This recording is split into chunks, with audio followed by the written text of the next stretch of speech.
Bismillahirrahmanirrahim. Assalamualaikum warahmatullahi wabarakatuh. Saya Muhammad Ryan Fernandi dengan NPM 2170065 ingin menjawab ujian akhir semester ICT Technopreneurship dan Leadership Ruang 01 dengan dosen pengampu Ujuk Darussalam. Dengan judul Transformasi Digital, Dampak, Tantangan, dan Peluang untuk Pertumbuhan Ekonomi Digital. Nah, jadi yang pertama, jelaskan latar belakang judul dari paper yang Anda pelajari. Latar belakang dari judul peluang tentang bisnis digital di Indonesia pada era sosial 5.0 ini berfokus pada pentingnya strategi bisnis digital dalam menghadapi perkembangan teknologi dan perubahan perilaku konsumen. Eh, ini juga tentang kualitas produk, kreativitas, dan keunikan pemasaran yang untuk menarik minat konsumen. Selain itu juga pelatihan tenaga kerja jadi faktor penting untuk keberhasilannya bisnis digital. Hal itu juga diimbangi dengan faktor teknologi yang terus berkembang dan memerlukan tenaga kerja yang mengoperasikannya dengan baik. Yang kedua, jelaskan permasalahan secara umum dan khusus terkait dengan topik paper yang saya bahas. Nah, secara umum tantangan yang dihadapi oleh bisnis digital adalah bagaimana bisnis tersebut dapat menyesuaikan diri dengan perubahan teknologi dan perilaku konsumen. Harus juga mampu memanfaatkan teknologi di mana teknologi saat ini terus berkembang. Namun banyak pelaku usaha yang masih menghadapi kesulitan tentang strategi digital yang tepat dan untuk menghadapi kehilangan peluang pasar dan penurunan daya saing. Nah, secara khusus ada beberapa permasalahan. Yang pertama yaitu kualitas produk dan pemasaran. Pebisnis harus memperhatikan kualitas produk dan keunikan mereka dalam pemasaran untuk menarik perhatian konsumen. Nah, yang kedua adalah rekrutmen dan pelatihan tenaga kerja, melatih tenaga kerja yang kompeten untuk memasukkan teknologi terbaru merupakan tantangan. Banyak tenaga kerja tidak memiliki keterampilan. Yang ketiga, etika bisnis digital. eh, Ketika menghadapi masalah, karena reputasi bisnis dapat terancam jika layanan yang diberikan tidak memuaskan. Tentunya, bisnis dapat membuat rencana yang lebih baik untuk menghadapi tantangan di era teknologi dengan memahami permasalahan ini. Yang ketiga, jelaskan tujuan atau outcome dengan metode yang diusulkan dalam paper. Yang pertama, peningkatan kualitas produk. Nah, tentu untuk menarik banyak konsumen dan meningkatkan kepuasan pelanggan, diperhatikannya kualitas produk untuk menyesuaikan karakteristik pasar. Yang kedua, inovasi. Nah, untuk mendorong bisnis menjadi lebih inovatif dan kreatif, strategi pemasaran diperlukan untuk menarik perhatian dengan cara yang unik dan menarik. Yang ketiga, pengembangan tenaga kerja yang kompeten. Perusahaan dapat memastikan bahwa mereka memiliki sumber daya manusia yang mampu mengoperasikan teknologi terbaru dan mendukung pertumbuhan melalui pelatihan dan rekrutmen tenaga kerja. Yang keempat, meningkatkan daya saing. Tentu bisnis dapat meningkatkan daya saing mereka di pasar digital yang semakin kompetitif. Yang keempat, jelaskan landasan metode exiting yang terkait dalam pengusulan suatu konsep digital. Pertama, ya analisis SWOT untuk mengevaluasi posisi bisnis di pasar. Yang kedua, ada strategi pemasaran digital. Banyak penelitian tentang strategi pemasaran digital yang berhasil, seperti penggunaan media sosial, pemasaran, dan lain-lain. Yang ketiga ada model bisnis digital. Nah, berbagai macam model bisnis digital ini bisa diikuti seperti e-commerce dan lain-lain. Yang kelima, jelaskan keunggulan metode yang diusulkan. Pendekatan konseptual yang mendalam. Pendekatan ini menggunakan pendekatan konseptual yang memungkinkan analisis terhadap literatur yang ada. Pendekatan ini membantu untuk memahami tantangan dan peluang yang dihadapi oleh bisnis digital. Dan juga yang kedua, analisis SWOT yang terintegrasi.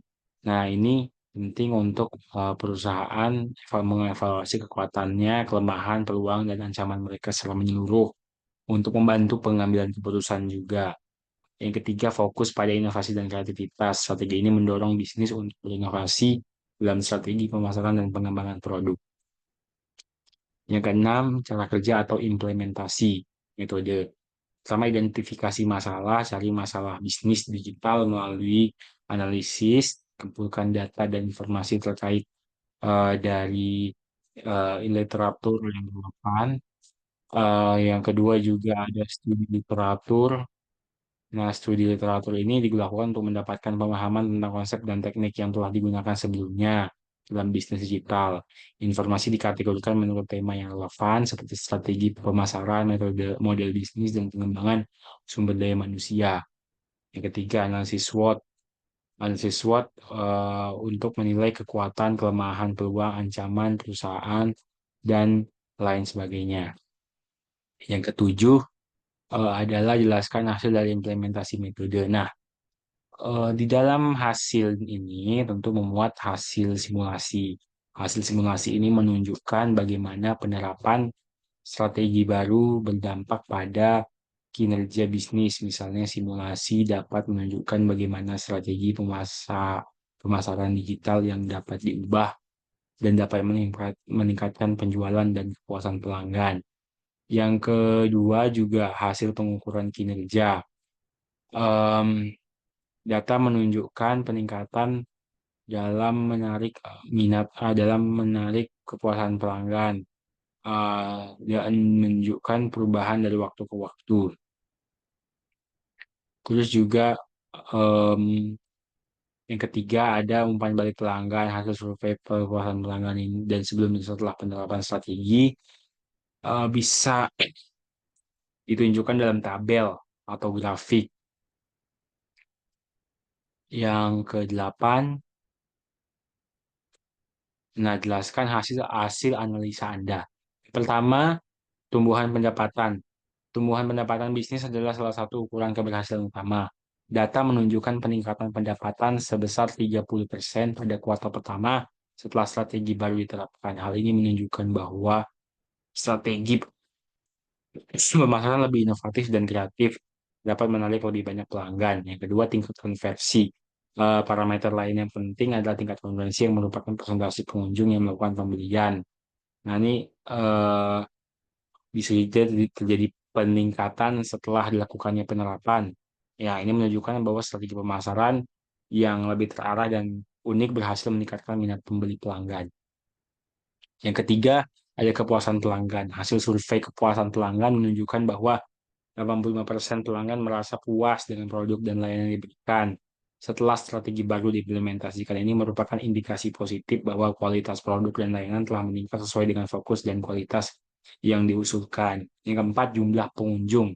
Nah, data ini menunjukkan bahwa strategi digital marketing lebih agresif meningkatkan jumlah pengunjung situs web sebesar 50%. Ini menunjukkan bahwa upaya pemasaran berhasil menarik perhatian lebih banyak calon pelanggan. Yang kelima, analisis SWOT. Tentu analisis SWOT ini menunjukkan jaringan distribusi yang besar dan produk inovatif mereka sebagai kekuatan perusahaan. Bisnis dapat memanfaatkan kekuatan ini untuk menghadapi ancaman dan memanfaatkan peluang di pasar digital. Eh, yang kesembilan, menjelaskan kesimpulan.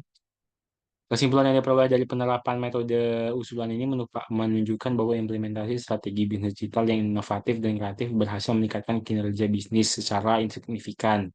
Beberapa poin penting dari kesimpulan tersebut adalah pertama, peningkatan kinerja. Terdapat peningkatan yang signifikan dalam pendapatan dan tingkat konversi setelah penerapan strategi baru. Ini menunjukkan bahwa pendekatan yang lebih terarah dalam pemasaran digital efektif dalam menarik pelanggan. Yang kedua, kepuasan pelanggan.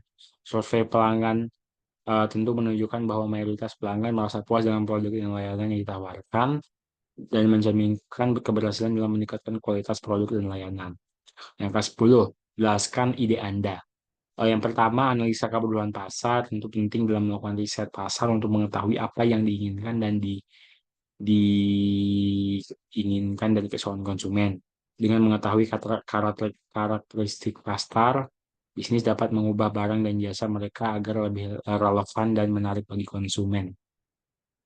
Dua, inovasi produk dan layanan menciptakan barang atau jasa yang inovatif dan kreatif dalam era society 5.0 untuk membuat produk atau memenuhi kebutuhan pasar dengan memberikan nilai tambah yang penting, mengadopsi teknologi yang terbaru untuk meningkatkan jumlah kualitas produk dan pengalaman pengguna.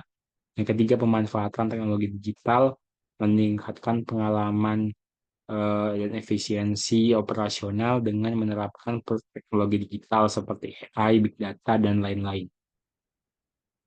Yang keempat, pemasaran dengan lebih terarah menggunakan pendekatan pemasaran digital yang lebih agresif dan terarah untuk menjangkau audiens yang lebih besar dengan menggunakan media sosial dan platform digital lainnya.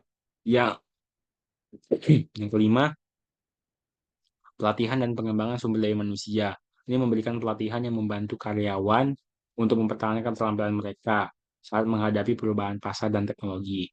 Ini juga mendukung inovasi dan adaptasi dari bisnis sumber daya manusia yang kompeten dan berdaya saing. Itu sangat penting.